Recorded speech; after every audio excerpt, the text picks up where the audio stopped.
dear brothers and sisters in Christ. Today, as we gather to conclude the 11th week in ordinary time, and we celebrate today the memorial of the Blessed Virgin Mary. Surely, my dear brothers and sisters, we are all in His presence to continue our journey with conviction and determination. We live together and we walk together with faith and trust in Him. Our gospel today, my dear brothers and sisters, tells us about our situation that everybody may experience. We cannot deny the condition that we have in our day-to-day living, and that is to worry. It is negative condition or emotion, but it is real to experience in our life every day. To worry about. Marami po tayong iniisip, marami po tayong inaalala, at mas malala, maraming bumabagabag at tayo'y nababalisa sa ating buhay. And many instances of our lives, we are succumbed to this kind of emotion or condition.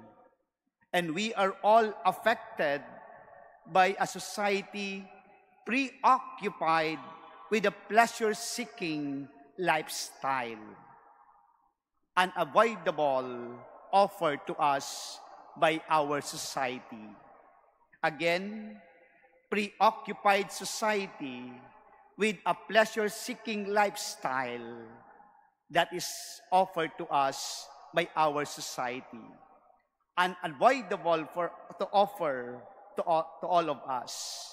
We cannot escape from this, my dear brothers and sisters. Instead, sabi nga po, sige na lang, we go along with, makikisabay na lang tayo. That is why our mind is full of preoccupation. Ano ang ating gagawain? Ano ang ating dapat gawin? Saan tayo kukuha? Paano ito mangyayari? Paano ito matatanggap? At marami pang tanong sa ating isipan. Our mind is full of preoccupation. Mga bumabagabag sa ating isipan. Bumabagabag sa ating buhay. Na kung minsan mga minamahal na kapatid, nagdudulot ng pagkabalisa ng kung minsan sa ating buhay.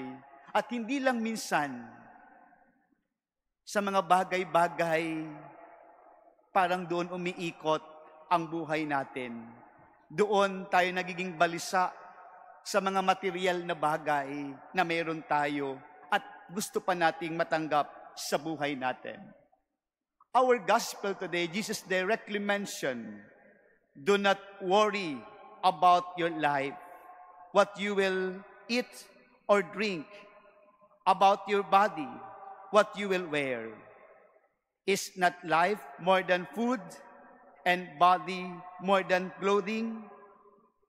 To translate it, my dear brothers and sisters, in existential way, this is to worry about money, our work, our food, and clothing. To sum it all, paano tayo makakasurvive ng buhay natin? Paano tayo magpapatuloy sa ating buhay? We still tend to worry about these things. Hindi po nawawala ito sa ating isipan. Kaya nga po tayo dumudulog sa ating Panginoon para matugunan ang mga ito sa ating isipan na bumabagabag sa atin. We are all worries about these things.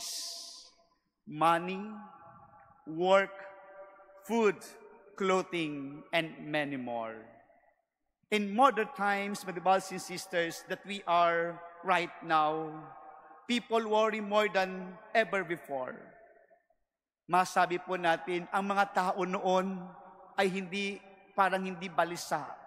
Pero ngayon, parang lahat ng tao ay balisa. Lahat nararamdaman yung pagiging bumabagabag o nagkakaroon ng bagabag sa buhay. My dear brothers and sisters, this is our life today. The information age has produced an age of anxiety. Bumabagabag, tayo nag-aabala. But Jesus turned the table about this. Don't worry about this every day. Don't worry about these everyday issues in our lives. Ano daw ang kailangan natin? Have faith and full trust in Him. Have faith in God. Give our full trust to Him. Your needs will be provided. Umasa tayo sa Panginoon. Magtiwala tayo sa Panginoon. Ialay natin sa Panginoon ang lahat na ito. Bibigyan tayo ng ating pangangailangan at hindi tayo mababagabag sa ating buhay.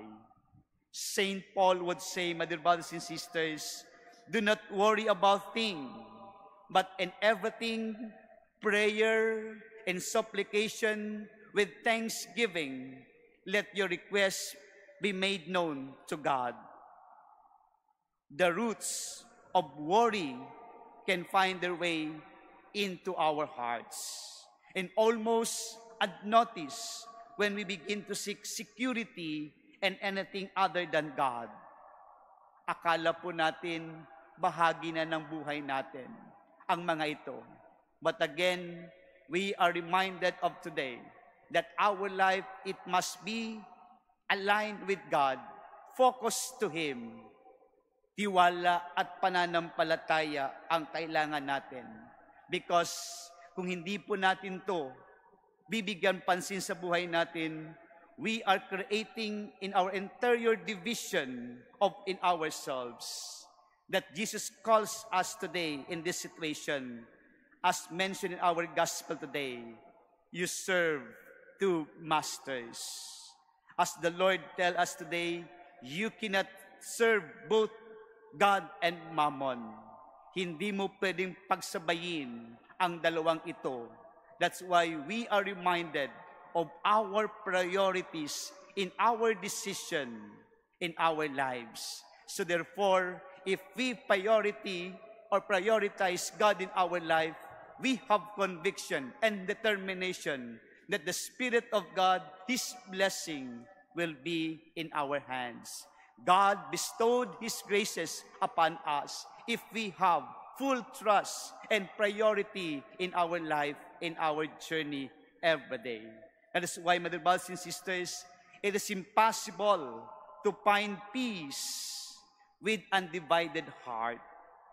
Mahirap pong maging mapayapa ang buhay kung maraming iniisip. Kung hati ang ating isipan, ang ating damdamin, hindi po tayo makakatagpo ng kapayapaan.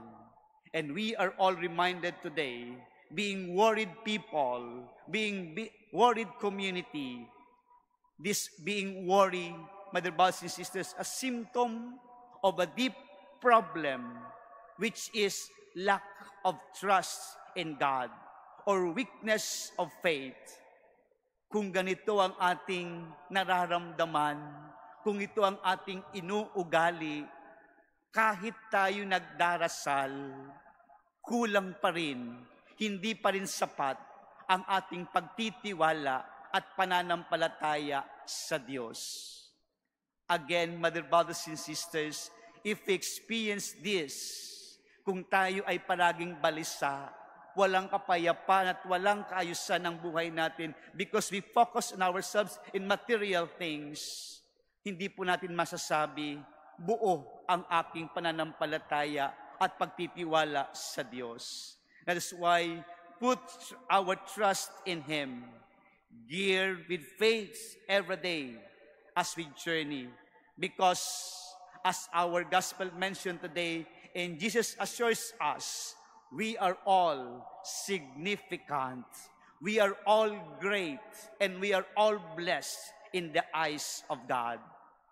Like Mary's word in the annunciation of Angel Gabriel to him, siya po ay nagulumihanan, nagtakadasin at natakot nung sinabi ng anghel kay Maria, ikaw Maria, maging ina ng anak ng Diyos. Si Maria kaagad natakot din, nagkaroon din ng ganitong pagkabalisa. But the words of Mary, iniiwan sa atin. At ito rin dapat ang ating sabihin, may it be done to me according to your word. Amen.